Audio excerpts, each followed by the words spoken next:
Welcome to Miller's Monsters as we review Marvel's Werewolf by Night special. The story for Werewolf by Night goes is the leader of monster hunters has passed away, and he left the Bloodstone, which is the most powerful object in their arsenal, and the holder of this becomes the leader of the monster hunters. So his wife gathers monster hunters at this great castle to have a tournament, and she's going to release a monster in the back mazes, and the monster hunters one by one are going to go out there, and whoever retrieves the bloodstone off this monster and dispatches it becomes the new leader of the gang. A part of this group is the leader's daughter, Elsa, and unbeknownst to them, Werewolf by Night, or Jack Russell, is in the movie as well, posing as one of the monster hunters. So we get, a little talk, a nice little introduction by the corpse of the leader to announce the game, and we're off, and one by one they go into the maze, and not only do they have to get the bloodstone and kill the monster let loose, but also survive the other monster hunters, which are free to kill their competition throughout this tournament.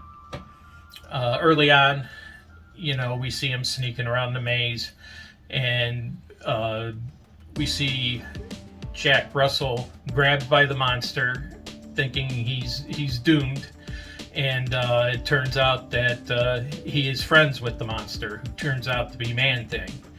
And so he's not there to hunt the monster, he's there to free the monster. Okay, and they understand each other, but we can't understand a thing Man-Thing says, otherwise known as Ted in the film. And the story goes on as one by one the monster hunters confront each other, and in the end Elsa and Jack become cooperative. I won't say teammates, but cooperative with each other through this competition and free Man-Thing. The Bloodstone, they agree, you free Man-Thing, and Elsa gets the Bloodstone.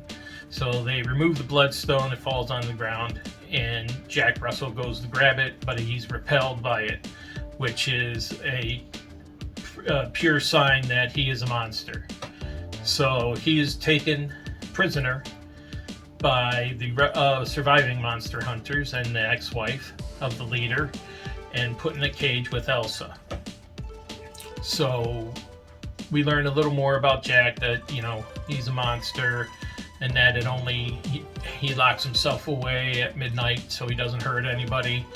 But what he doesn't know, he believes he has 5 days till the next full moon. What he doesn't know is the Bloodstone has the power to turn him in to the werewolf right away.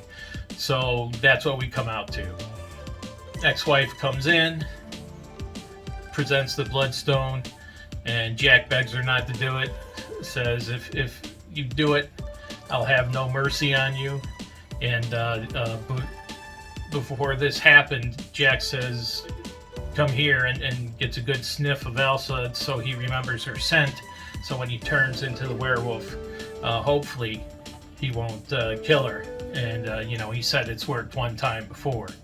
So they use the Bloodstone, turn Jack into the werewolf, and things go awry for our monster hunters friends, where Jack breaks out of the cage and dispatches pretty much of everyone with the help of Elsa. So in the end, Jack leaves. Man-Thing helps him, gets him back, to a safe distance in the woods, and Elsa's left with the Bloodstone. And that's the ending of the special. I really liked this special. The acting was great, special effects were fantastic. I think the best thing about this is the director of this special, Michael Giacchino. And he has done mostly, in reading his biography, he has done mostly musical scores.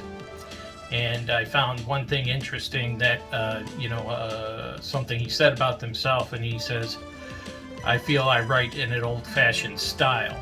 And let me tell you, that old-fashioned style paid dividends with his direction of this movie. Shot in black and white, the gothic atmosphere was spot on for it. The designs of the set just added all to the feel of this film. It took you back into, the older films, the old Dracula, Frankenstein films. So he did an excellent job with this vehicle, and I hope so much they do another one with them. It was great. It was wonderful. It's short. It's only about a half hour long, so how much can you fit into that? But they fit a lot of action. The fight sequences are well planned out, extensive. The long shot down the hall was great, and there's a good bit of humor in here as well, kind of the Marvel trademark, great action sequences and some humor. So I definitely recommend you go out and get this. I can find nothing wrong with this. I would give it a 5 out of 5. So, if you haven't seen it, go ahead, grab it, and hopefully there's more to come.